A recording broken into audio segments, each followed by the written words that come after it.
Hey everybody, this is the Sliders Review, and since it's Women's History Month, I'm here today to talk to you about 16 Wishes. This movie came out in 2010, and it stars that of Debbie Ryan. She's best known for the show Jessie and the Sweet Life on Deck on Disney Channel.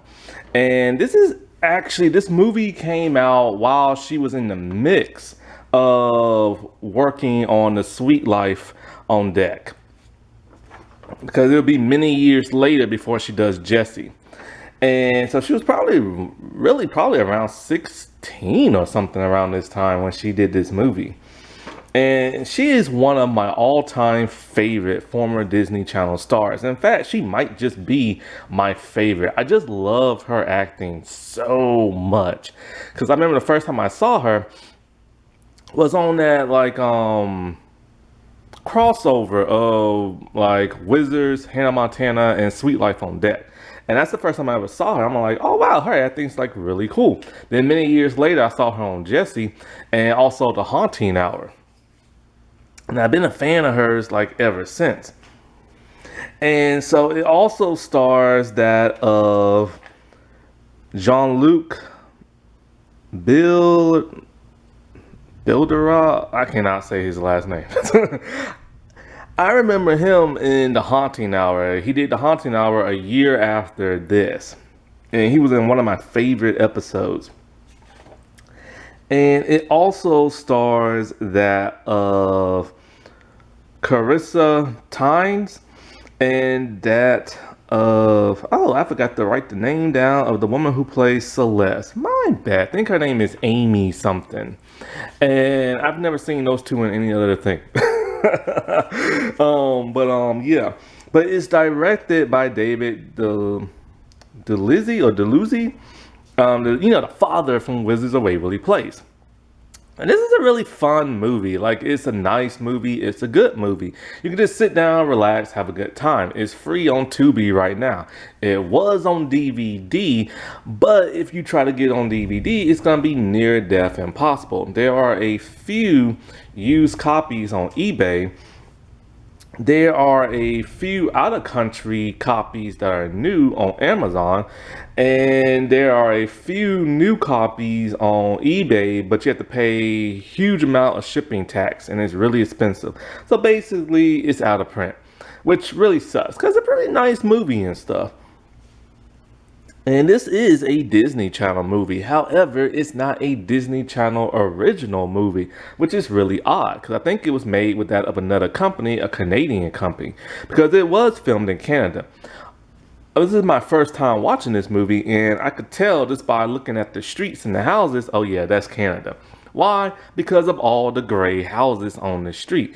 It's one of those same locations that The Haunting Hour filmed in. They had nothing but gray houses. And so this is a really interesting movie about a girl who gets 16 wishes for that of her birthday. Not to be mistaken with 16 candles, although when she does make a wish, it is with 16 candles. And just like with 16 candles, it's her 16th birthday, and things don't go the way she wants them to. But that's about the same similarities, and everything else is completely different, because this is a magical movie and stuff. It does feel kind of like your Disney Channel movie, because there is sound effects, and there's a scoreboard on it for some bizarre reason that shows how many times this one person won over this other person.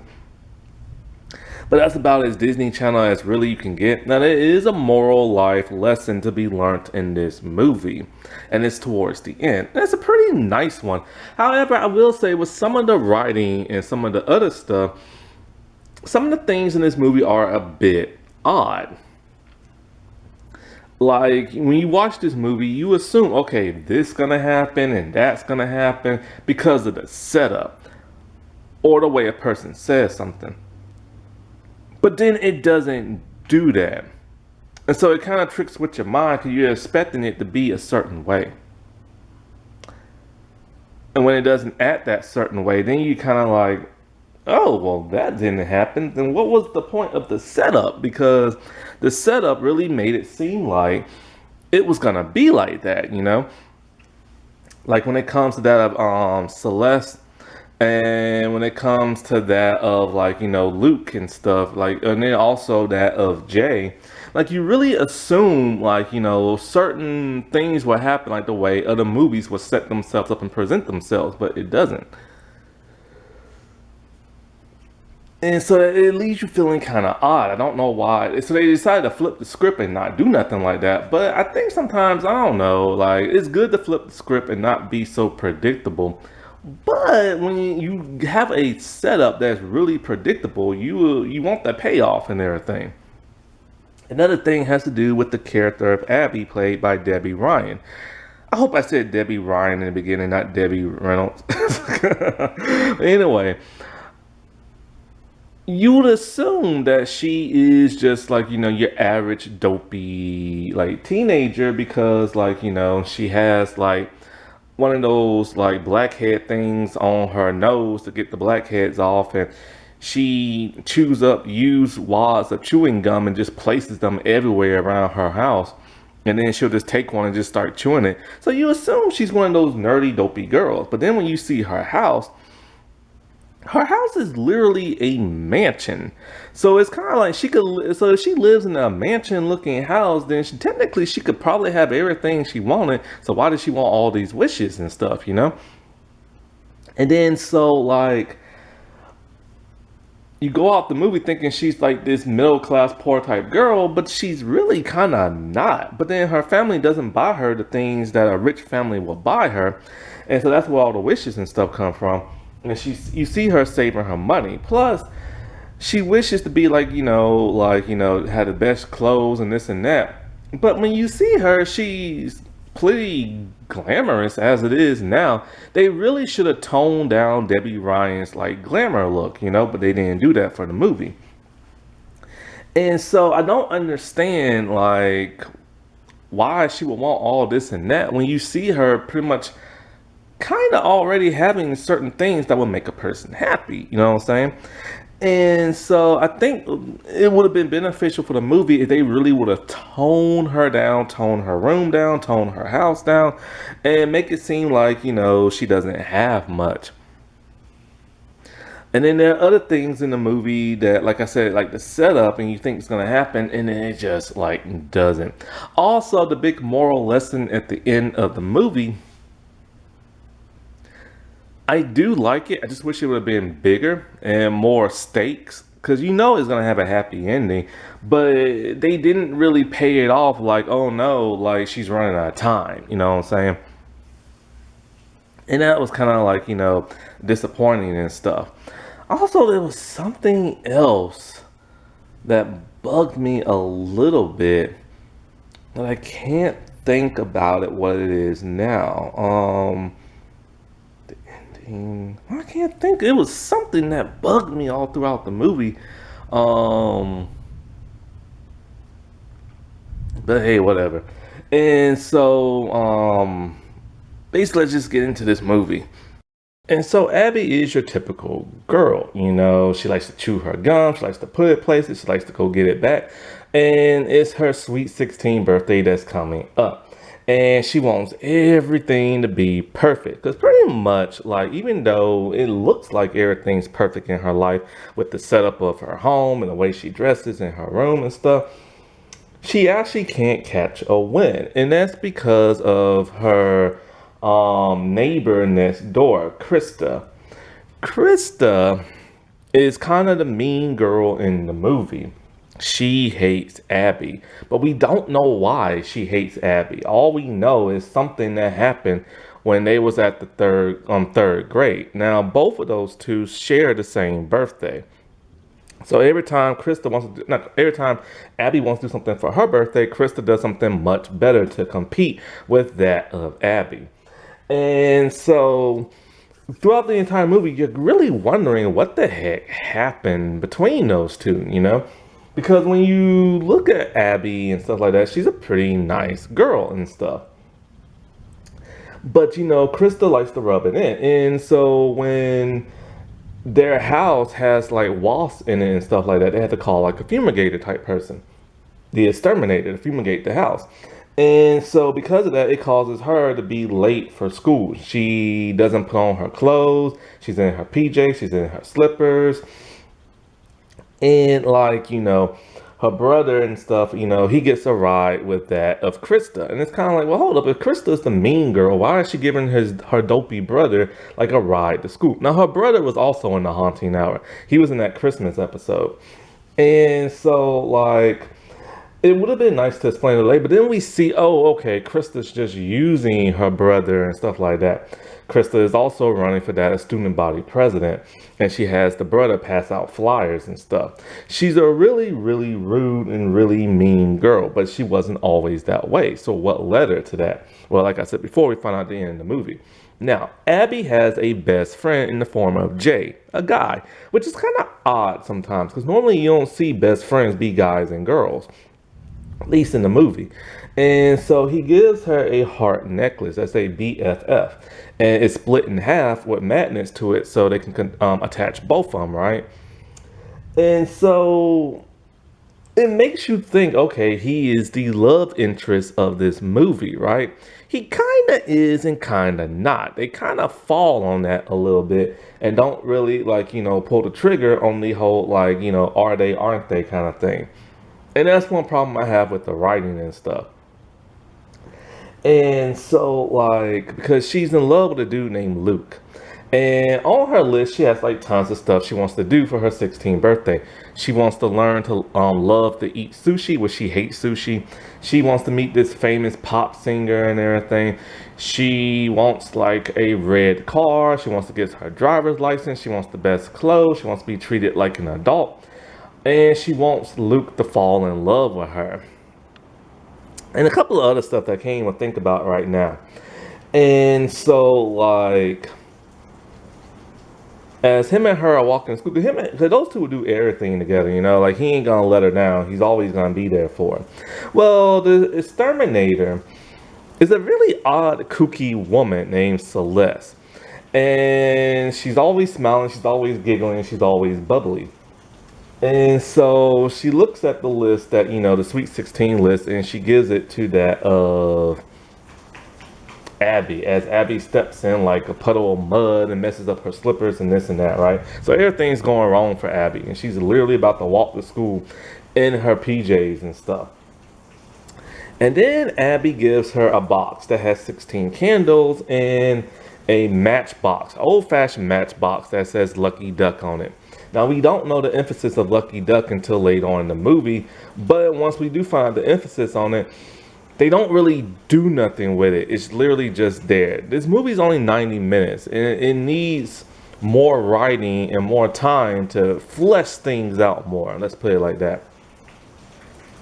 And so I think Abby tells her, something about, make a wish on these candles and it'll come true. She doesn't believe in Jay thinks it's stupid, but she does it anyway. She does, and all of the candles are numbered. So she blows out number 1. I forget what happens after that, but literally, it came true. So she realized, oh crap.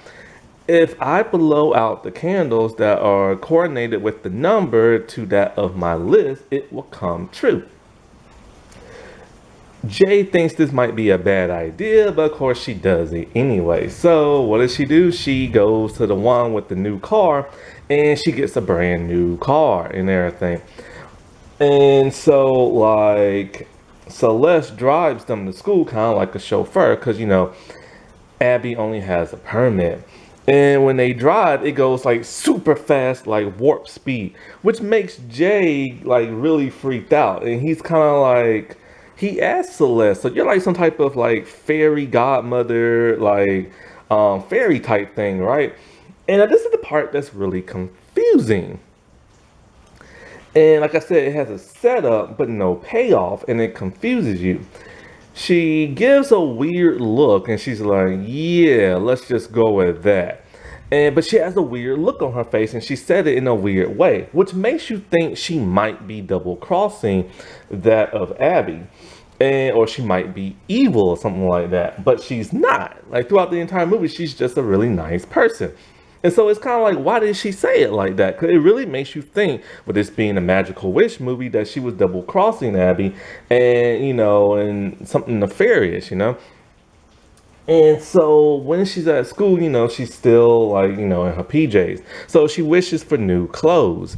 And it impresses a lot of the girls, but of course it pisses off Krista. Then Krista, like, this is another part that's really confusing. So she used two wishes, right? And she's in the gym. And something she wanted to wish for, I forgot what it was, while she's changing in her gym clothes.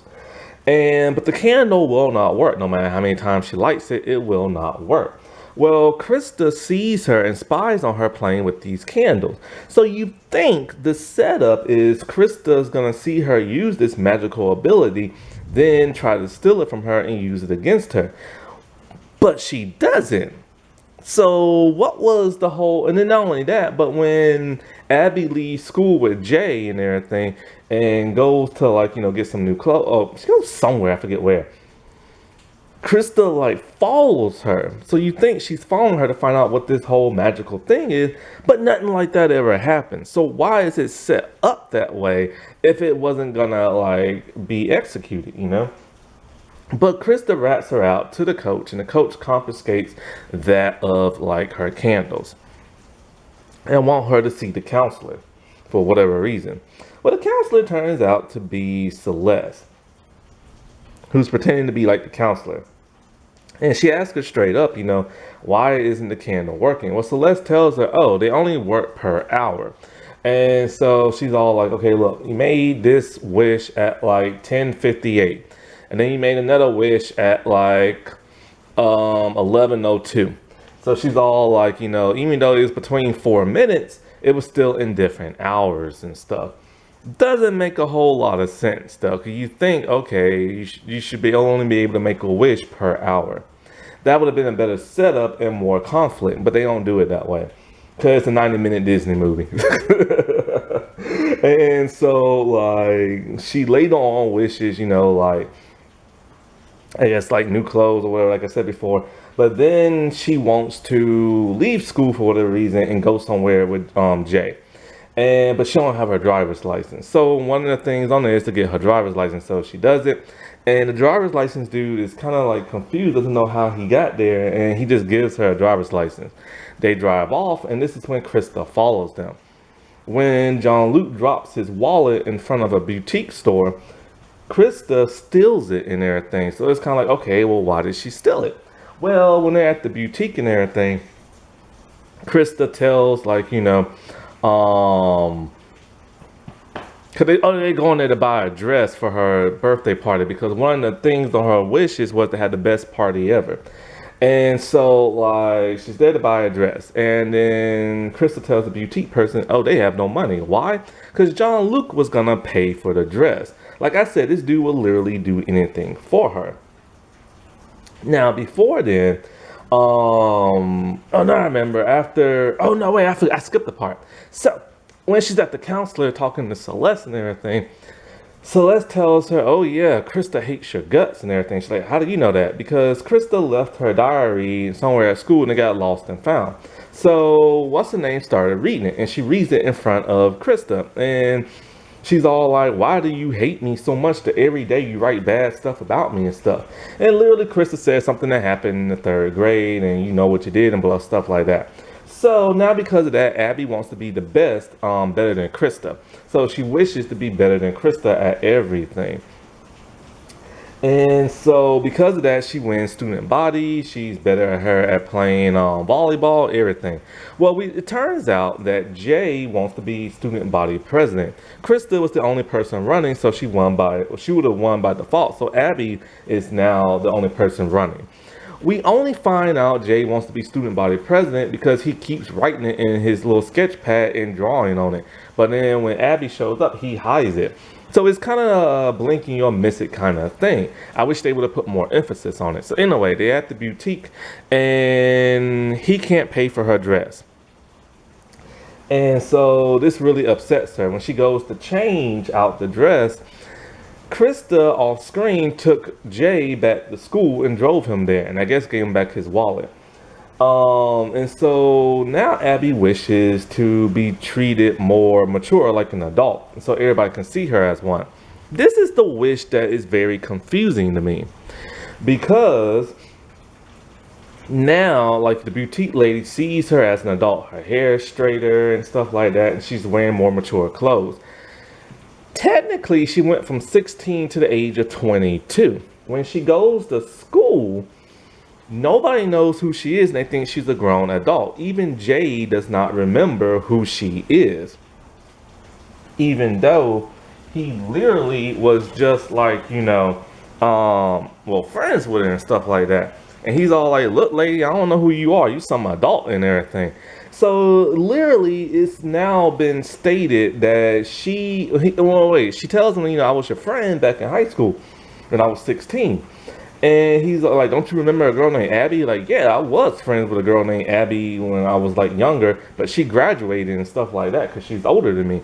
So he doesn't even recognize her, like, at all. But even though he does remember having like a friend named Abby. So her parents show up at school. I don't know how they know she was at school, but because she's supposed to be a 22-year-old adult. And so they go to her, and since, she wants to be treated more like an adult, they tell her, it's time for you to move out the house and everything. We found you an apartment. Your first rent is due very soon, and blah, blah, blah. So they put her in this very nice apartment that actually just looks like a house. And literally, the landlord is banging on the door talking about, where's my rent? And if you don't pay up, you have to get out. She is very shocked and confused, and her parents even show her graduation picture. So technically, she graduated high school and all this other stuff, and she's 22, and she has no job, and basically time rewrote itself in a very confusing manner that I still don't understand. So then she wishes for her parents to understand her better. Now, all her wishes are literally written down on the paper, and you cannot change it. When she tries to change it because she don't want to eat sushi, so she tries to erase it, it won't erase. She paints over it. The ink, the letters literally come above like the paint. So it's etched in stone and she cannot change it. Now, Celeste tells her about like the hour wish thing, that like at midnight all your wishes stay permanent. So if she doesn't find a way to reverse this, then she's gonna stay 22 after midnight, and nobody's gonna know who she is, and she has no place to live. Her parents won't let her stay there. So one of her wishes is for her parents to better understand her. She thinks that will like fix things, but it doesn't. So Krista's having her birthday party, and she goes there. And then the odd thing happens. Krista's a whole lot nicer of a person. Why? Because when she made that adult spell, it literally wrote her out of history to where she never met Krista in the past. Krista never got mad at her in the 3rd grade, and then Krista just remained a nice person for the rest of her life.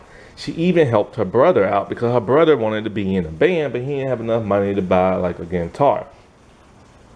And Jean-Luc still don't know, not Jean-Luc, but Jay, that's the Jay still don't know who she is. So she tells Jay, look, man, I got a BFF like necklace. You have the other half.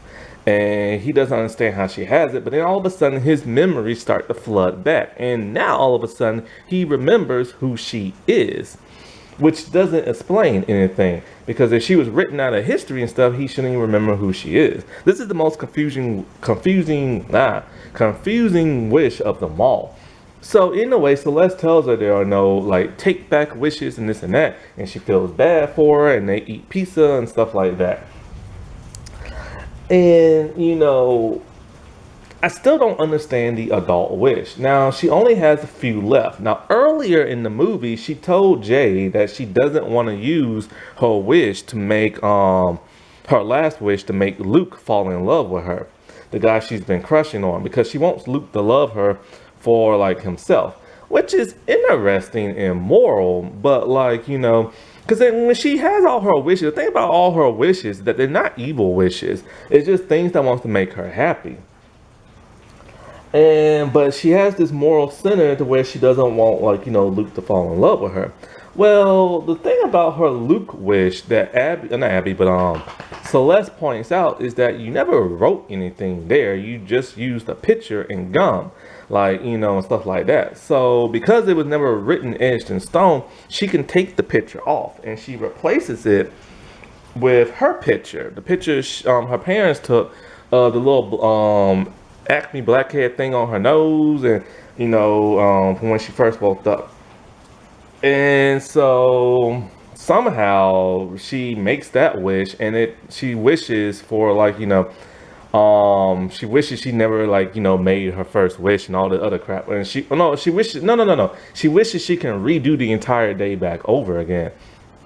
So of course she does, and when she redoes her day, everything is set back the way it was when she first woke up. So, but she still should technically get, you know, 16 candles, but she doesn't, because she rips up her wishing board.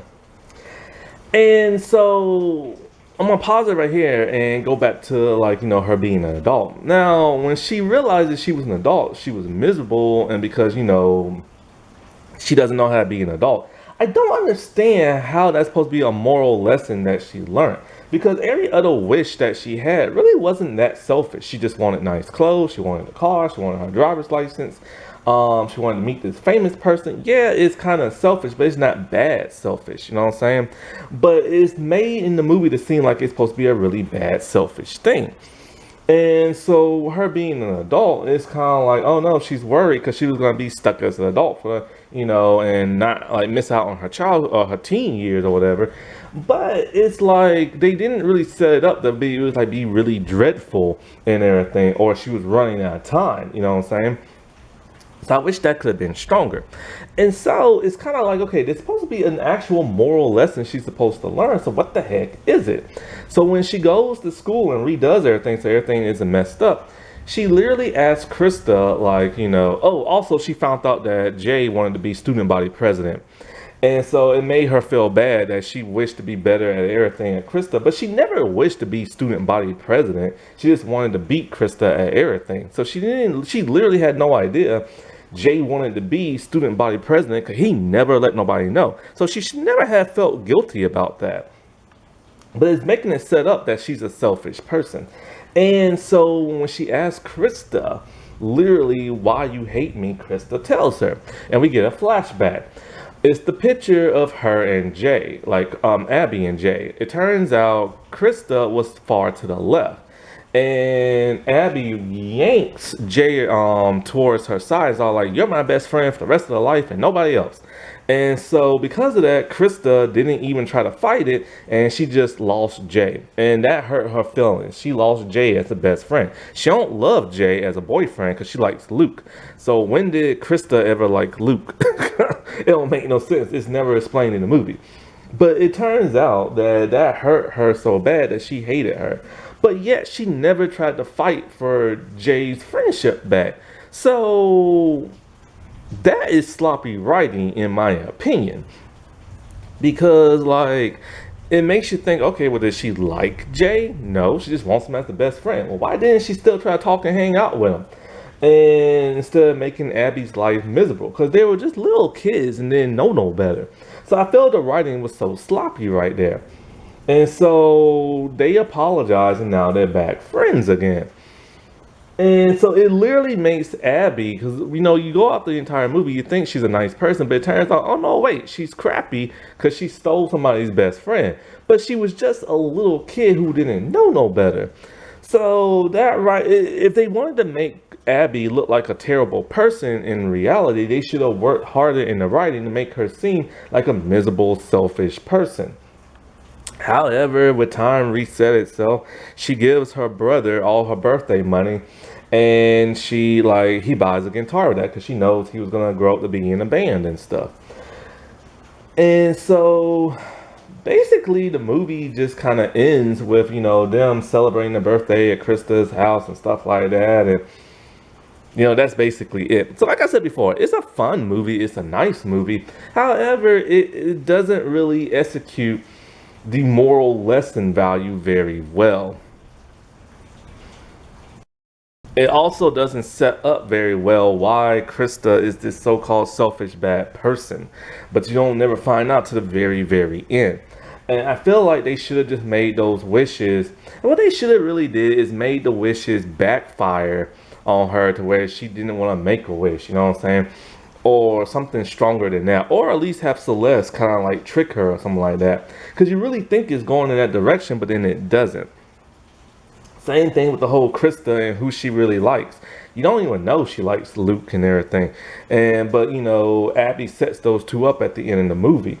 And but it's like the whole Jay thing, they don't really date. She realizes that Jay has always been there for her and he could be a potential love interest, but they don't really show it in the movie, you know what I'm saying? And I really wish they would have like shown that and shown like other things, you know, like I said, it's a nice movie, it's a fun movie. It's not great, but it's not terrible. It just needs stronger writing here and there. Happy Women's History Month, everybody. All right, I'll talk to you later. Bye.